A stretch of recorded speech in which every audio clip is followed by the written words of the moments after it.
أشهد أن لا إله إلا الله وأشهد أن محمدا رسول الله أحدث الله أحمد روح الله محمد حبيب الله المهدي خليفة الله الفاتحة.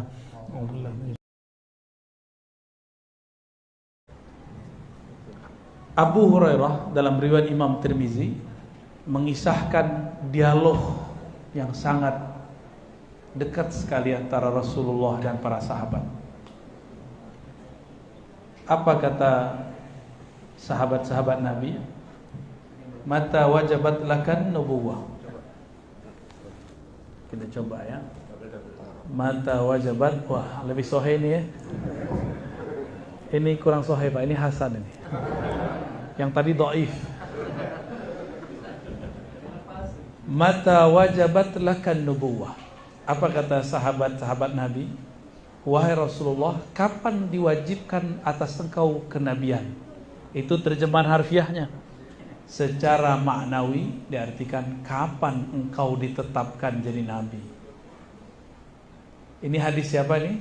Hadis riwayat Imam At-Tirmizi. Imam Tirmizi wafat 279 Hijriah. Gurunya Imam Bukhari wafat 256 Hijriah. Jadi ini berguru ke Imam Bukhari. Dia punya kitab judulnya Al-Jami' As-Sahih, sekarang dikenal dengan Sunan At-Tirmizi. Salah satu guru saya di Betawi, di Jakarta, ada yang ngajar kitab ini, namanya Kiai Ahmad Marwazi. 12 tahun beliau berguru kepada Syekh Yasin Al-Fadani. Saya dengar di Bekasi ada beberapa kiai pernah belajar juga kepada Syekh Yasin Al-Fadani. Imam Tirmizi mengatakan, sahabat bertanya, wahai Rasulullah, kapan engkau ditetapkan sebagai seorang nabi? Kenubuatan engkau kapan ditetapkan? Kapan Pak? Kapan beliau diangkat jadi nabi? Ayo. Kapan? Ini bukan ujian Pak, ngecek aja. Kapan beliau diangkat jadi nabi? Umur 25? 40? Ya salam. Nilainya semuanya maudhu. Mau dengar yang benar gak? Yang benernya apa? Yang tepatnya. Ini berdasarkan hadis, bukan pakai buku pelajaran sekolah. Maka buku pelajaran di sekolah masih perlu dikritisi, masih perlu diperbaiki. Kenapa? Karena di dalamnya tidak bisa membedakan antara bi'tsah dan nubuwah. Bi'tsah diutus sebagai rasul. Kalau nubuwah bukan kerasulan. Nubuwah itu adalah inti kerasulan. Apa arti nubuwah? Yang diberikan kabar, yang diberikan ilmu khusus. Nubuwah itu ilmu yang khusus Allah berikan langsung dari hadiratnya kepada hambanya. Yang dapat ilmu ini disebut nabi, posisinya disebut nubuwah. Kapan itu? Bukan umur 40, bukan umur 25. Umur 40 itu wahyu pertama turun. Wahyu tasyri' pertama turun, yaitu Iqra. Tapi wahyu-wahyu nubuat sudah turun. Maka wahyu terbagi dua. Ada wahyu nubuat, ada wahyu risalah. Wahyu nubuat sudah ada bahkan sebelum Nabi lahir. Maka Nabi bisa cerita mengenai alam masa lalu. Tapi kalau wahyu risalah umur 40. Disebutkan di kitab Imam Tirmizi juga. Wa bu'itsa fil arba'in. Dia diutus pada tahun ke-40. Lalu beliau mengatakan, inni la'arifu hajaran bi Makkah. Aku masih ingat ada satu bongkah batu di Mekah. Yusallimu alayya, menyapaku waktu aku berada di Mekah pada malam unzila alayya, pada malam aku diangkat menjadi seorang rasul. Jadi Nabi itu ketika diangkat jadi Rasul, itu alam semesta mengucapkan salam. Hatta sebongkah batu yang keras itu tahu bahwa yang dekat yang melewatinya seorang Rasul Sallallahu Alaihi Wasallam. Itu umur berapa? Jadi kalau wahyu risalah kerasulan diangkat jadi Rasul benar 40. Kalau diangkat jadi Nabi, tidak ada riwayat yang menyebutkan satupun bahwa beliau diangkat jadi Nabi umur 25. Enggak ada, Pak. Menikah umur 25. Benar? Ya, benar nggak? Bapak menikah umur berapa? 30. Itu yang keberapa kalinya? Dan terakhir. Yang terakhir dan pertama. Setia amat, Pak. Nabi Muhammad sallallahu alaihi wasallam menikah umur 25, diangkat jadi nabi sebelum itu. Ada kelompok ekstrim sekarang nggak faham, saya dituduhnya sesat karena mengatakan bahwa sebelum Nabi Adam sudah ada nabi. Nanti Bapak dengerin riwayat ini. Nabi ketika ditanya, "Mata wajabat lakan nubuwah?" Kapan ditetapkan engkau sebagai seorang nabi? Apa jawaban beliau? Adam baina ma'in wa tin. Aku sudah diangkat menjadi nabi. Adam baru tanah, baru air. Berarti Nabi Adam udah ada apa belum? Berarti nabi pertama siapa? Nabi Muhammad. Itu dalilnya. Saya ngada-ngada atau mereka yang jahil? Saya ngada-ngada atau mereka yang tidak mengenal hakikat nabinya? Padahal semua sahabat mengenal itu. Katanya ikut akidah para sahabat, tapi ternyata giliran begini nggak baca. Katanya ikut sunnah Nabi, manhajnya manhaj sunnah Nabi, tapi hadis Tirmizi pun tidak tamat. Bapak saudara sahabat yang dimuliakan Allah, Nabi sudah diangkat jadi Nabi sebelum Nabi Adam. Maka beliaulah awwalu nabiyyin. Itulah kalam beliau dalam hadis Imam Hakim.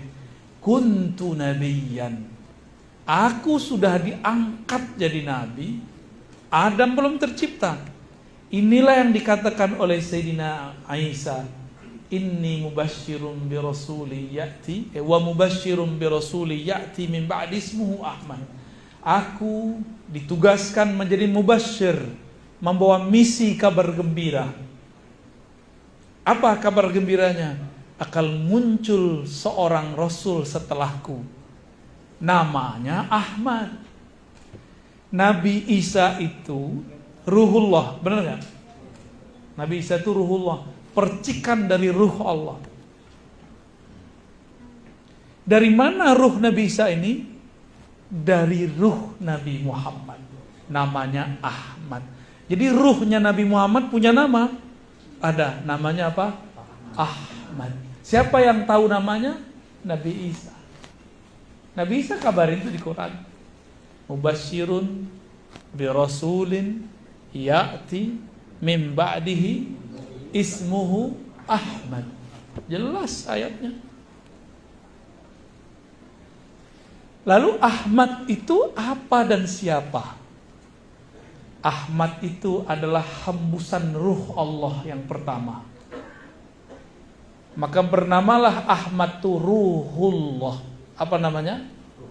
Ruhullah. Di saat itu belum ada langit, belum ada bumi. Bahkan belum ada langit, belum ada bumi. Sudah ada Ahmad Ruhullah. Apa arti Ruhullah? Hembusan Allah Subhanahu wa ta'ala. Jangan dibayangkan hembusan kita, Pak. Hanya Allah yang tahu rahasianya. Seperti apakah, bagaimanakah. Kapankah itu masanya?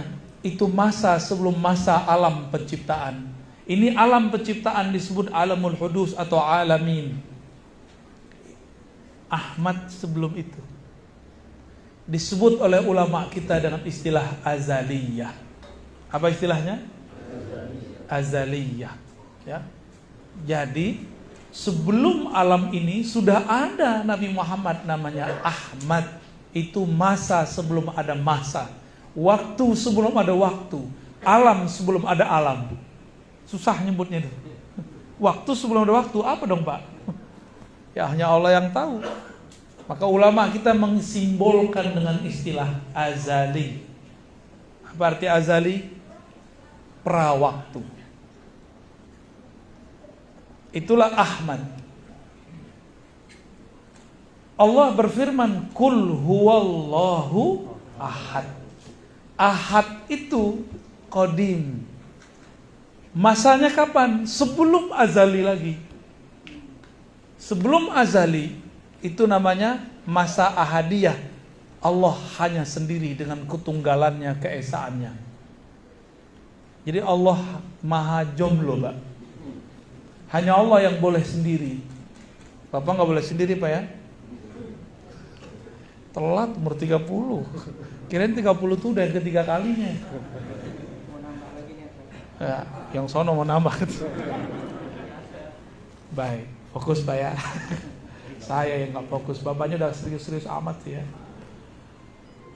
Lalu Ahad ini disebut masa sebelum adanya masa azaliyah.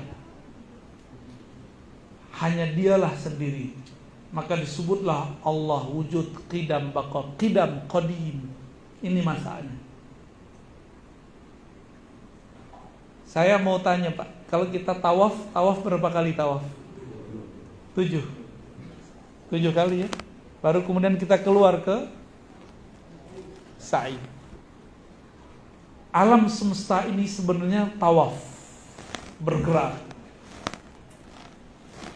Perputarannya juga sama. 7 kali alam semesta bergerak. Itulah satu kiamat.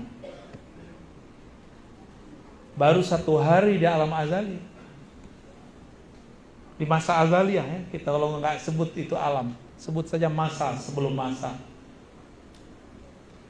Nabi mengatakan nanti kamu di surga akan bertemu Allah. Jika masuk ke surga Firdaus, surga tertinggi, surga terbawah enggak, surga yang di bawahnya juga enggak, hanya surga tertinggi.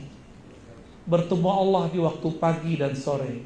Tapi jangankan pagi dan sore, dalam hadis yang sahih riwayat Imam Muslim, Tirmizi dan lainnya, satu pohon di surga kalau dilewatin 100 tahun baru selesai ujungnya.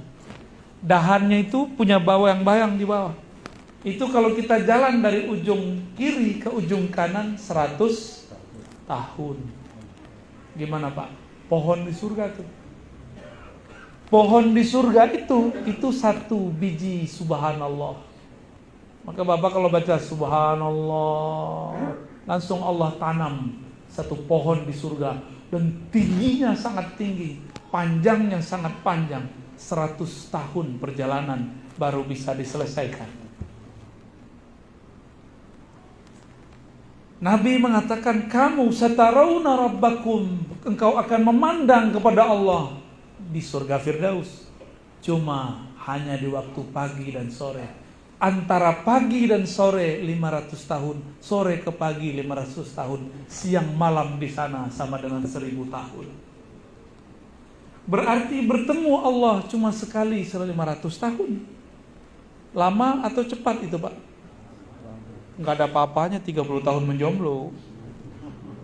Nggak ada apa-apanya. Dari pagi menuju sore, berapa tahun? 500 tahun. Sore ke pagi, nunggu 500 tahun baru ketemu Allah. Itulah alasannya, rahasianya. Kenapa di sorga itu Allah kasih penawar, yaitu menikah sebanyak-banyaknya.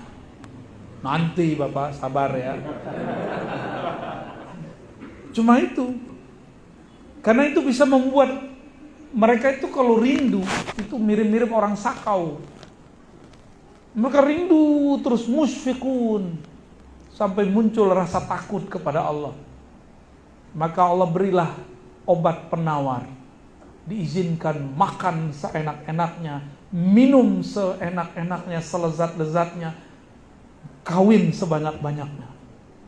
Jadi sehari itu nanti Pak, disebutkan di hadis, satu laki-laki diberikan kekuatan 100 laki-laki. Waduh, saya nutup mata bentar Pak. Gak berani ngelihat bapak-bapak ini nanti kalau ahli surga. Sekarang atuh aja keok Pak ya. Sok-sokan mau nambah 2 ya. Nanti di sana. Itu penawarnya. Itulah kenapa kalau kita, mohon maaf ya yang belum cukup umur, habis melakukan hubungan spesial itu wajib mandi. Karena di saat itu kita lupa kepada rindu kepada Allah Subhanahu wa ta'ala. Itu rahasia sebenarnya. Wajib mandi nggak? Mandi nggak tadi? Wajib Pak mandi. Tanda tobat. Ya Allah ampuni aku, karena kelezatan sesaat aku lupa kepada Engkau. Itu dia ya. Itu rahasianya kalau kita ungkit-ungkit rahasianya. Nabi Muhammad SAW mengatakan, aku sudah ada, Adam belum ada. Namun meskipun beliau awal Nabi, tapi terakhir diutus. Dulu ruhnya bernama Ahmad, fisiknya ketika di dunia bernama Muhammad. Dia juga Pak. Cuma ini Muhammad ada jasadnya, kalau yang Ahmad tidak ada jasadnya. Saya mau tanya kepada Bapak Ibu, waktu di Ka'bah muter, kita muterin apa sih? Ka'bah, apa yang ada di situ? Hajar Aswad, apa lagi? Hijr Ismail. Itu adalah rumah untuk ibadah yang dulu dibangun oleh Nabi Ibrahim dan Nabi Ismail. Ternyata sebelum itu, dulu awal-awal Nabi Adam baru turun di muka bumi, itu dikabarkan malaikat dulu tawaf di tempat yang sama, namanya Bakkah. Ketika terjadi banjir besar, maka Allah angkatlah Ka'bah itu ke langit. Jadilah namanya Al-Baitul Ma'mur. Dan Allah bersumpah dalam surat At-Tur, wal baitil ma'mur, dan demi rumah-rumahku yang dimakmurkan, yang diramaikan. Siapa yang meramaikan rumah Allah? Malaikat. Dan ini disaksikan oleh baginda Nabi Muhammad SAW ketika beliau diperjalankan Mi'raj. Sampailah beliau di langit ke-7. Apa kata beliau? Aku melihat Nabi Ibrahim bersandar di tiang masjid atau tiang Ka'bah langit Al-Baitul Ma'mur. Kakinya selonjoran, rambutnya sudah sedikit beruban. Nabi Muhammad kalau melihat Nabi Ibrahim mirip sama mukanya. Itu saya apa kakek saya? Kira-kira gitu Pak. Mirip sekali. Dari mana kita tahu? Dalam hadis yang sama riwayat Imam Tirmizi. Imam Tirmizi mengatakan Nabi bersabda, urida alayya al-anbiya. Para nabi ditunjukkan wajahnya kepadaku. Lalu beliau mengatakan, tiba-tiba aku melihat Nabi Fulan mirip Fulan, Nabi Fulan mirip sahabat Fulan, adapun Nabi Ibrahim mirip sahabatmu yang di depan. Begitu kata Nabi Muhammad sallallahu alaihi wasallam. Berarti maksudnya mirip Nabi Muhammad nggak? Mirip, sangat mirip. Dan wajah Nabi Muhammad itu sangat mirip dengan beberapa habib di Timur Tengah sana. Bahkan di negeri kita ada. Cuma saya nggak boleh kasih tahu Pak. Ya, ntar Bapak cari-cari lagi orangnya. Nabi Muhammad mengatakan, ketika aku melihat Al-Baitul Ma'mur, setiap hari langit. Hari di langit, ya. Hari di langit itu satu hari kita 500 tahun di sana. Mereka masuk 70.000 dan tidak pernah keluar lagi. Gak tahu kemana tuh. Masuk 70.000 setiap hari. Satu harinya 500 tahun. Apa yang mereka lakukan? Mereka berkeliling tawaf. Maka siapapun yang bertawaf penuh dengan hikmat di bumi, pahala malaikat di langit akan diberikan kepadanya. Mereka lah yang disebutkan dalam surat Ghafir. Malaikat-malaikat itu bertasbih kepada Allah dan yastaghfiruna lilladzina amanu. Mereka memintakan ampun untuk orang-orang yang beriman di bumi. Kita beriman gak? Beriman ke Nabi Muhammad gak? Maka dapat doa dari malaikat sana. Inilah yang disebut syafaatul malaikat, syafaat para malaikat. Nabi Muhammad SAW, beliau ketika kembali ke alam manusiawinya, maka bersyairlah ulama kita, basyarun la kal basyari. Iya, beliau ini manusia, tapi bukan seperti manusia biasa. Bapak manusia nggak? Dapat wahyu nggak? Ya, wahyu itu bisikan di kolbu dari Allah. Dapat bisikan nggak? Paling bisikan mau kawin lagi ya. Itu bukan wahyu Pak, itu nafsu.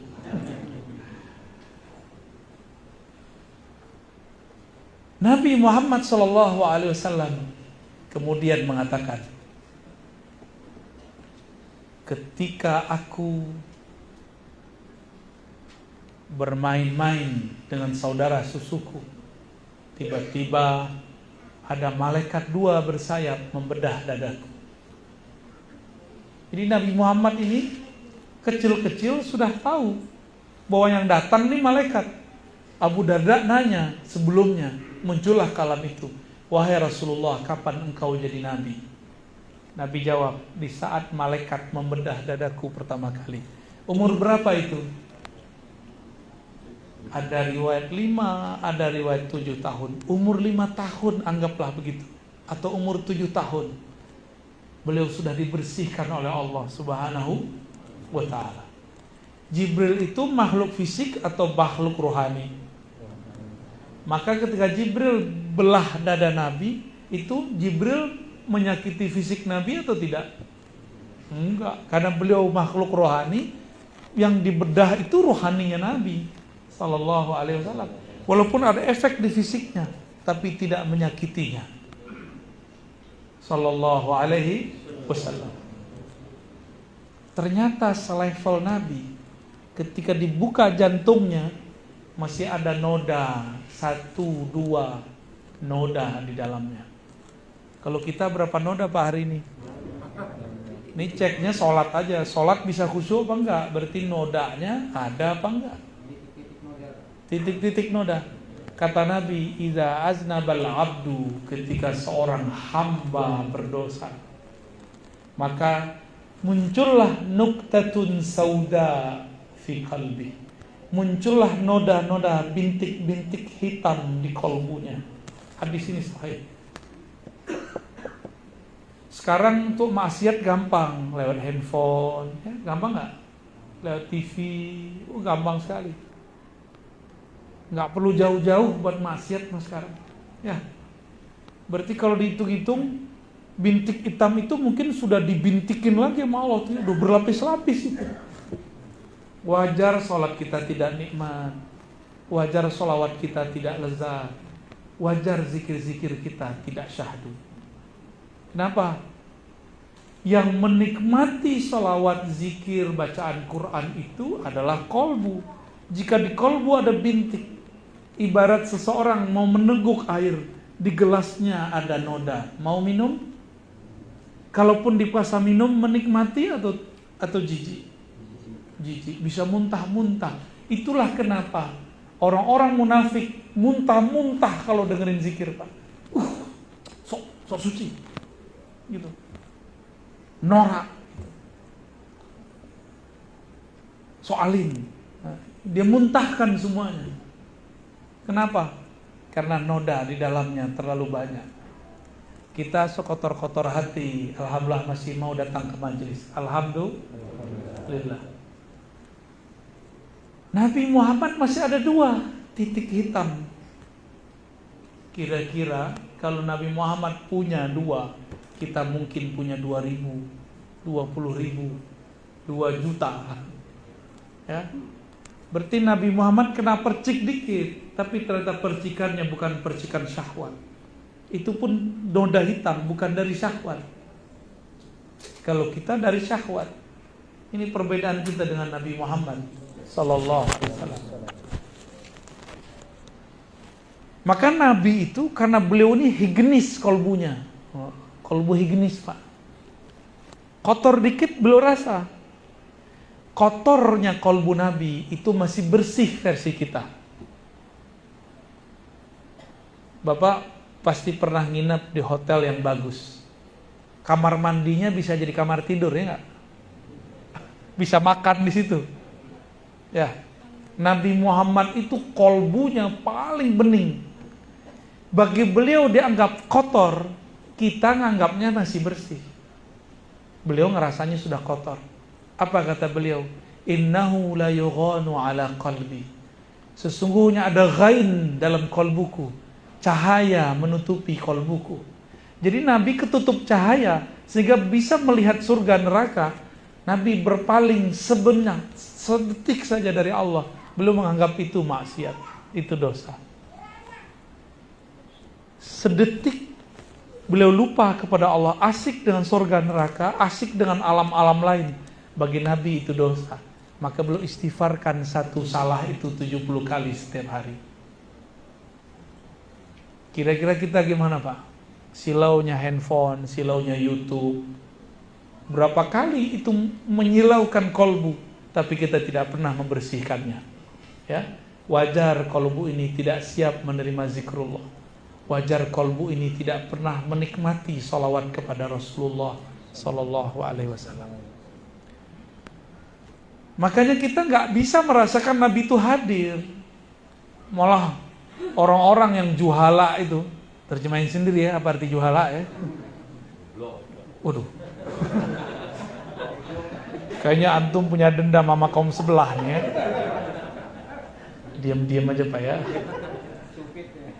Tuh, ditambah lagi nih. Kayaknya ini pernah dihardik sama mereka nih. Kalau saya lebih dari dihardik Pak, dilaknat saya sama mereka. Tapi saya biasa aja. Ya. Betul, dibilang dajjal saya. Lah, dajjal mata kita masih ada 2. Ya salam, ya salam. Mereka bilang saya dajjal, tapi mereka nggak percaya keturunan Nabi. Padahal Al-Mahdi keturunan Nabi. Siapa yang dajjal ya? Nanti dibalik Pak, Al-Mahdi yang asli dituduh dajjal. Nanti ada masanya. Dajjal yang asli disebut Al-Mahdi. Akan ada masanya. Kalau nggak sanggup minta meninggal duluan Pak ya. Serius, nih ngomong serius. Kalau nggak sanggup, mending minta wafat sebelum. Tapi kalau ingin berjuang, ayo hidupkan majelis maulid. Karena kalau hidupkan majelis maulid, nanti kita akan mempelajari kisah-kisah Nabi. Dari kisah Nabi akan terpola. Oh, begini karakter Imam Mahdi di akhir zaman. Nanti karakternya nggak jauh beda. Saya sebutkan hadis tadi. Kapan engkau ditetapkan jadi nabi ya Rasulullah? Ya. Apa aja kata Nabi? Adam belum dicipta, aku udah jadi nabi. Nabi Musa tidak diizinkan untuk melawan Dajjal. Nabi Isa dikalahkan oleh Dajjal. Walaupun nanti di akhir hayat Dajjal yang bunuh Nabi Isa. Bahkan Khawarij pun tidak diizinkan oleh Rasulullah dibunuh di hadapannya. Tapi nanti yang menghadapinya adalah seorang umat dari umatnya, keturunan dari cucu-cucunya. Berarti keturunan ini lebih kuat daripada generasi sebelumnya. Lalu siapakah keturunannya itu? Karena dia secara nasab keturunan Nabi, maka secara rohani adalah pewaris Nabi. Nabi Muhammad itu mewarisi Ahmad, benar nggak? Maka Al-Mahdi mewarisi Nabi. Kalau pewaris Nabi Muhammad, berarti dia pewaris Ahmad juga enggak? Inilah kata kuncinya. Al-Mahdi nanti itu, nur di dalamnya adalah nur Muhammad, ruhnya adalah pewaris Ahmad. Makanya dia bisa kuat, Pak. Karena di dalamnya ada warisan ruh Ahmad. Dia justru lebih kuat daripada Dajjal. Itulah alasannya kenapa Nabi Isa waktu datang, Nabi Isa gak mau jadi imam. Karena dia tahu si yang di depan itu pewaris Ahmad. Gak pantas seorang Nabi Isa menjadi imam baginya. Ini ada kisah Ibnu Abbas. Ibnu Abbas ini mirip Nabi Isa lah di zamannya. Hibrul ummah, sangat alim. Bisa melihat Jibril 2 kali. Dan Ibnu Abbas wafat Rasulullah umurnya 13. Dalam waktu rentang itu dia pernah melihat Jibril berapa kali? Ajib gak tuh? Ajib luar biasa. Abdullah bin Abbas, ya, itu diceritakan bahwa ia berkhidmat waktu menginap Rasulullah di rumah salah satu istrinya. Di rumah Maimunah, Rasulullah bangun malam hari. Dulu gak ada keran, Pak. Gak ada PDAM, sumur jauh. Ibnu Abbas yang masih kecil ngambil air ke sumur yang jauh malam hari, lalu menyediakan air wudhu dan mandi untuk Rasulullah SAW. Dia gak tidur ketika Nabi tertidur. Dia tunggu kapan Nabi keluar, maka dia keluar. Selesai Nabi berwudhu, Nabi nanya, siapa yang menyediakan air ini? Maimunah bilang, bukan saya wahai Rasulullah. Sepertinya Abdullah bin Abbas. Dia cuma khidmah loh. Ketika sholat Nabi Muhammad, dia langsung kelutuk-kelutuk. Sholat di samping Nabi, tapi di belakangnya, samping belakangnya. Nabi lihat Sayyidina Abdullah bin Abbas sholat di bagian kiri Rasulullah. Maka ditarik oleh Rasulullah ke bagian kanan. Ditarik sejajar dalam hadis Imam Bukhari dan Muslim. Setiap ditarik sejajar, dia diam sejenak lalu dia mundur 1 langkah. Ditarik oleh Nabi ke depan, dia mundur lagi 1 langkah. Begitulah terus sampai selesai sholat. Nabi bertanya, wahai Abdullah, kenapa kamu mundur ketika aku tarik? Apa jawaban Abdullah bin Abbas? Apakah pantas seorang Abdullah bin Abbas sejajar dengan kekasih Allah? Karena 2 ilmunya ini. Pertama, dia khidmah kepada Nabi, menyediakan air wudhu. Yang kedua, dia tahu adab padahal masih kecil. Dia kemudian didoakan oleh Nabi, Allahumma faqihu fiddin wa 'allimhu ta'wil. Ya Allah, ajarkan dia kefaqihan agama dan ajarkan dia ilmu memahami takwil dan tafsir Quran. Maka tiada sekarang ilmu tafsir kecuali cabang dari ilmu Abdullah bin Abbas. Apa khidmah beliau? Cuma menyediakan air wudu. Lalu pasang adab, tidak mau pernah sejajar dengan Rasulullah. Diberkahi Pak hidupnya. Maka saya simpulkan, jika ingin kita hidup berkah, khidmahlah kepada pewaris Rasulullah. Beradablah kepada mereka. Maka anak keturunan kita akan dijadikan oleh Allah tentara-tentaranya, ulama yang alim, aulia-aulia yang tajam ma'rifatnya. Insya Allah. Sekarang banyak orang nyebut-nyebut hadis Nabi tapi tidak beradab. Banyak orang nyebutkan sunnah bid'ah tapi tidak ada perasaan. Sayang sekali, mereka dapat dalil tapi tidak dapat adab membaca dalil. Semoga keluarga kita, keturunan kita, saudara-saudara kita semua diberikan ilmu khidmah dan ilmu adab. Amin ya rabbal alamin. Udah 9:30 Pak, lewat 10. Sampai subuh kurang 10 jam. Kayaknya seneng banget didongengin ya. Emang itu dongeng? Bukan Pak. Itu kisah hakiki yang saya ceritakan semua. Dan tiada riwayat yang dhaif. Semua yang saya ceritakan semuanya sahih kalau nggak hasan. Kalaupun dhaif dia sudah naik menjadi hasan. Yang saya ceritakan itu semua ya. Jadi insya Allah yang kita sampaikan, saya jaminannya bahwa itu hadis-hadisnya, riwayat-riwayatnya kuat ya. Ini zaman apa? Mana dalilnya ya. Udah kita kesebutin dalilnya, nggak percaya juga dia karena kita bukan ustadznya ya. Tapi ya sudahlah. Cukup ya? cukup lah. Apa mau tanya jawab? Ada tanya jawab? Ya udah tanya jawab deh, silakan. Fadhal.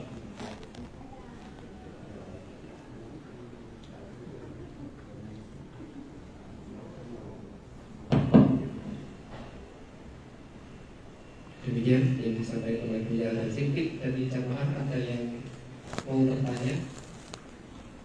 Silakan. Dua atau tiga? Dua aja. Dua saja. Wah. Yang jalan-jalan itu. Ya. Assalamualaikum Pak Ustadz. Waalaikumsalam warahmatullahi. Dulu saya sering mendengar Pak Ustadz sebelum waktu masuk ajan, karena puji-pujian atau salawatan. Sekarang sudah jarang Pak Ustadz, kecuali tempat-tempat tertentu ya Pak. Apalagi di pihak yang senang membid'ahkan orang atau mengkafirkan orang, mereka menyebut itu sesat. Kemarin Pak Ustadz, saya ke suatu tempat pendidikan, hampir 75% itu anak didiknya hafiz Quran, tapi tidak ada satu pun yang bisa bersalawat. Mohon penjelasan Pak Ustadz, terima kasih. Masya Allah. Iblis itu bisa zikir 80.000 tahun seperti disebutkan Imam Tabari di surga, tapi tidak pernah bersalawat kepada Rasulullah Sallallahu Alaihi Wasallam. Nabi Adam baru dicipta, tapi dia langsung bersalawat kepada Nabi Muhammad Sallallahu Alaihi Wasallam. Maka Allah ajarkan beliau al-asma, nama-nama di alam semesta. Sedangkan iblis hanya diberikan zikir tapi tidak diberikan ilmu. Ini pesan panjang, Pak. Iblis, Dajjal, Khawarij itu satu paket. Hafal zikir, hafal ayat, tapi tidak berselawat. Solawat itu pelembut kolbu. Orang tidak bersolawat, kolbunya kering, kolbunya keras. Solawat itu membuat kolbu bercahaya, karena Al-Quran itu turun kepada yang disolawatkan. Kalau nggak ada Nabi Muhammad, ada nggak Quran? Nggak diturunkan Al-Quran. Kalau Nabi Muhammad belum ada, Quran sampai sekarang belum turun, Pak. Iya. Jadi Al-Quran diturunkan ke Nabi Muhammad, maka kita bersalawat kepada orang yang diturunkan kepadanya Al-Quran. Sebelum Al-Quran itu diturunkan, Allah sudah salawat dulu. Innallaha malaikatahu yusholluna 'alan nabi. An-nabi di situ itu An-Nabi Ahmad. Al-Quran belum diturunkan, Allah sudah bersalawat.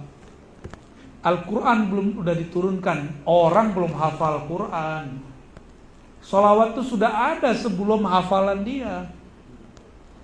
Al-Quran belum diturunkan, Nabi Adam sudah salawat. Jadi lebih tua mana? Maka salawat ini bagian dari kalam-kalam Allah. Kalam-kalam Allah salawat itu. Lalu kita tirukan. Itu bedanya. Ya. Maka orang yang jauh dari salawat, dia jauh dari yang memegang kunci surga. Yang megang kunci surga siapa? Mereka tuh lupa. Dapat hadis bahwasannya Al-Quran ya'ti syafi'an li ashabi yaumal qiyamah. Kan ada begitu. Akan datang bawa syafaat pada hari kiamat kepada ashabihi. Al-Quran datang. Siapa Al-Quran itu? Aisyah ditanya, apakah akhlak Nabi? Jawaban Aisyah, khuluqul Quran. Fal Quran huwa Muhammad sallallahu alaihi wasallam. Jadi Al-Quran itu sebenarnya Nabi Muhammad itu sendiri. Gak ada Nabi Muhammad, gak ada Quran. Apa? Ajaran sesat, Pak? Itu dalilnya masih kurang. Kata Aisyah apa? Khuluquhul Quran. Akhlaknya Nabi Muhammad Sifat-sifatnya Nabi Muhammad sifat Qur'ani. Jadi hafal Quran gak sholawat ke Nabi, hafal Quran gak maulidan, hafal Quran gak mengenal Nabi. Aduh, Bapak ini semangat sekali. Sepakat Pak, tapi pewarisnya. Apa kata iblis dulu kepada Adam? Ana khairum minhu, saya lebih baik dari dia. Apa kata malaikat dulu ketika malaikat malaikat Azazil, yaitu yang menjadi iblis. Ketika semua malaikat datang kepadanya minta doa, dia doakan semua malaikat tapi dilupa mendoakan dirinya. Apa kata dia? Hadakumullah, semoga Allah memberikan kalian hidayah, tapi dia lupa mendoakan dirinya. Maka iblis mendoakan malaikat dapat hidayah, tapi dia sendiri jauh dari hidayah. Maka karakter iblis zaman now sama Pak. Kita didoain, kita aminin Pak, tapi dia lupa mendoakan dirinya sendiri. Iblis ketika diusir, ketika dia dimurkai oleh Allah, dia menyalahkan Allah. Yang disalahkan siapa? Allah. Ya Allah, kan aku begini, engkau juga yang ngatur gitu. Nah, dia menyalahkan dirinya, menyalahkan takdir Allah kepada dirinya. Beda dengan Nabi Adam. Nabi Adam ketika ada masalah nyalain siapa? Nyalain dirinya. Inilah perbedaan waladi Adam dengan walad iblis. Walad itu arti walad, bukan kualat Pak. Walad anak keturunan Adam, kalau salah bersama yang dia salahkan dirinya. Kalau walad iblis enggak. Udah jelas dia salah, yang dia salahkan orang lain. Dia cari kambing hitam. Maka sekarang nih coba ntar lihat Pak, terjadi bencana. Kata mereka, itu karena kalian tawasulan. Ya, tak terjadi bencana. Apa kata mereka? Karena kalian buat bid'ah di masjid dengan maulid. Ya salam. Maulid itu menyebut nama Nabi. Nyebut nama Nabi, sholawat nggak dari tadi? Sallallahu alaihi wasallam. Sholawat itu penolak bala. Jadi yang bikin tolak bala bukan kajian yang begitu, kajian yang ada sholawatnya kepada Rasulullah Sallallahu alaihi wasallam. Apa dalilnya? Man shalla alaiya sallallahu alaihi asyara marrat. Udah hafal semua kita dalilnya. Siapa yang sholawat kepadaku, Allah bersolawat kepadanya 10 kali. Sholawat Allah itu rahmat. 1 sholawat 10 rahmat, berarti 10 bala tertolak.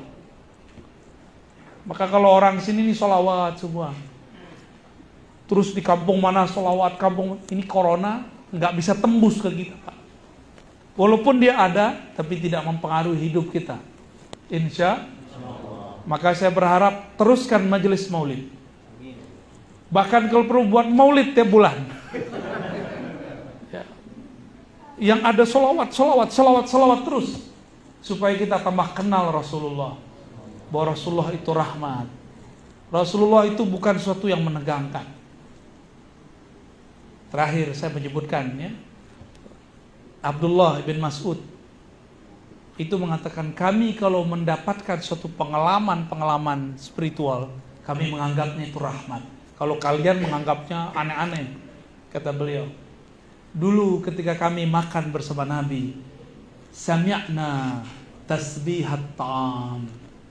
Kata Abdullah, kami dengar itu makanan bertasbih. Canggih gak sahabat Rasulullah? Dengar Pak, air tasbih. Udah dapat belum ilmu begitu? Belum ya? Gimana ntar jadi tentara akhir zaman?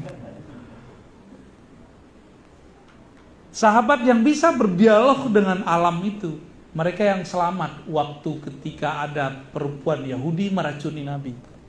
Nabi disalamin oleh daging yang diracuni. Ya Rasulullah, assalamualaikum, ana masmumah. Bukan masmumah, itu bukan nama itu.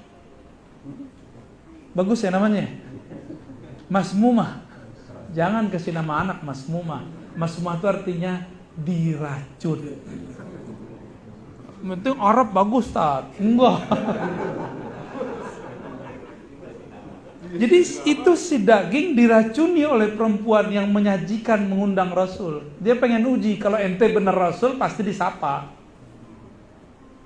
Sahabat yang lain ada yang bisa berdialog, udah bisa mendengarkan salamnya. Daging. Ketika mereka mau makan, kedengeran ngucapin salam. Assalamualaikum. Assalamualaikum ya Rasulullah. Ini bukan khurafat, Pak. Ini asli. Ini riwayatnya sahih semua. Abdullah bin Mas'ud yang bercerita, kami mendengar tasbihnya. Tapi ketika kejadian di masa yang lain, Nabi Muhammad diundang perempuan yang ingin menguji kerasulan Nabi. Sahabat-sahabat sudah makan. Mereka yang makan tidak pakai bahasa basmalah, mati di tempat. Yang pakai basmalah cuma sakit-sakit perut aja, Pak. Mencret aja besok. Ya. Itulah hebat bismillahnya sahabat Nabi. Kecuali Khalid Al-Walid, kalau dia baca bismillah, tiada satupun yang merusak badannya. Itulah debus Al-Khalidiyah. Thariqat Khalid bin Walid. Itu terjadi ya. Jadi nggak usah khawatir, Pak, biarin aja mereka ya. Kita buat majelis maulid. Siap Pak pengurus? Pengurus yang baru? Nanti ada Mi'raj, buat lagi. Ada Rojaban, buat lagi. Ada Sya'ban, 15 Sya'ban, buat lagi majelis. Semua majelis itu mengingatkan kita kepada amal Nabi Muhammad sallallahu alaihi wasallam. Itu bukan amal NU Muhammadiyah PRT, bukan. Sebelum ada NU Muhammadiyah sudah ada 15 Sya'ban. Di Sya'ban sudah ada sebelum itu. Sebelum semua mazhab sekarang ada, sudah ada. Ya, sebelum ada NU Muhammadiyah, sebelum ada Salafi, sebelum ada Jamaah Tabligh, udah ada belum Maulid Nabi? Udah ada. Yang buat bukan orang Syiah, yang buat Sultan Muzaffar, Salahuddin Al-Ayyubi. Semuanya ahlus sunnah wal jamaah. Satu lagi ya pertanyaannya, yang di belakang. Ya, fadal.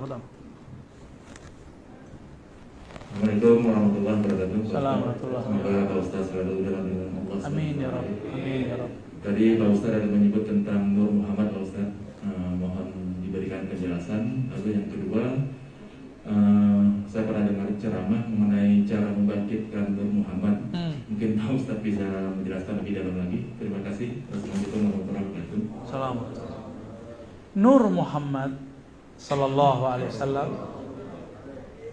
Nur itu adalah sesuatu yang membuat kita bisa melihat sekitar. Itu yang disebut nur. Nur Nabi Muhammad sallallahu alaihi wasallam ini adalah pancaran yang muncul dari ruh Ahmad. Jadi ketika beliau mengatakan kuntu nabiyan, aku sudah jadi nabi. Adam belum dicipta. Di saat itu sudah ada nur Nabi Muhammad. Mana lagi dalilnya? Dalilnya Allah berfirman, Allahu nurus samawati wal ard. Nurnya Allah itu namanya Nur Muhammad. Ya. Lalu apalagi dalilnya bahwa yang awal dicipta Allah Nur Muhammad? Ada, tapi bukan pakai hadis palsu, pakai Quran aja. Pakai Quran cukup. Dalam Al-Quran mirip lafaznya dengan doa iftitah. Inna salati wa nusuki wa mahyaya wa mati lillahi rabbil alamin. Terus di ujungnya wa ana awwalul muslimin. Aku adalah yang pertama muslim. Jadi Nabi Muhammad mengatakan aku yang pertama muslim. Islam, apa arti Islam? Tunduk kepada Allah Subhanahu wa ta'ala. Yang pertama tunduk itulah Nur Muhammad sallallahu alaihi. Jadi guru-guru kita dari dulu mengatakan inilah dalil di Quran mengenai awalul muslimin. Jadi kita nggak perlu pakai dalil awwalu ma khalaqallahu nura nabiyyika ya Jabir, itu hadisnya dhaif. Laulaka ma khalaqtul aflaq. Kita nggak perlu pakai hadis itu.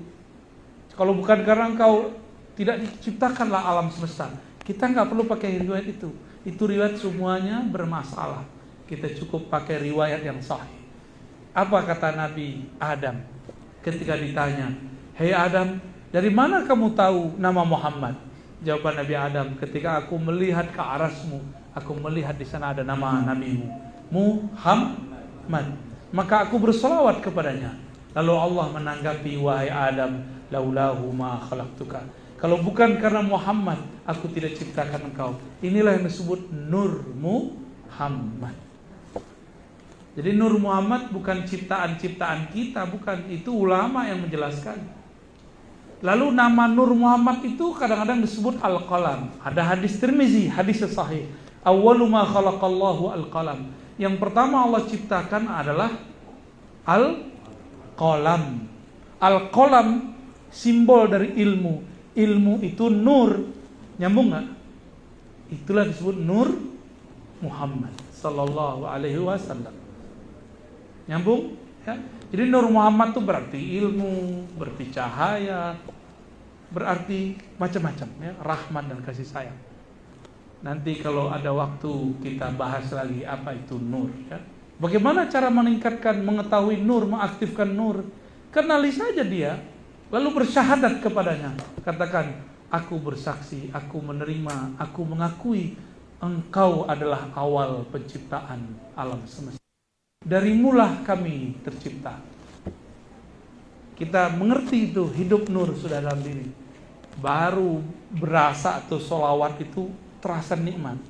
Kalau sudah mengerti, nanti kita ajarin tekniknya, ada cara bacanya ya. Oleh karena itu dulu waktu saya sering baca sholawat nuri ya, Allahumma sholli ala sayyidina Muhammad an-nuriz zati wa sirris sari fi jamil asma wa sifat. Itu efek dalam diri saya luar biasa sekali. Sangat-sangat luar biasa. Baik, udah mau jam 10. Besok pada mau kerja kan?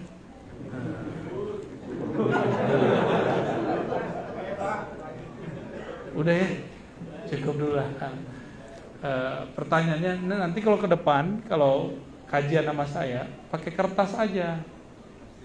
Ya, biar efektif langsung dibacakan. Nanti yang bacain Bapak yang jomblo 70 tahun. Baik Bapak Saudara yang dimuliakan Allah, semoga kajian ini diridai oleh Allah. Siapapun yang hadir menjadi kekasih Allah Subhanahu wa taala.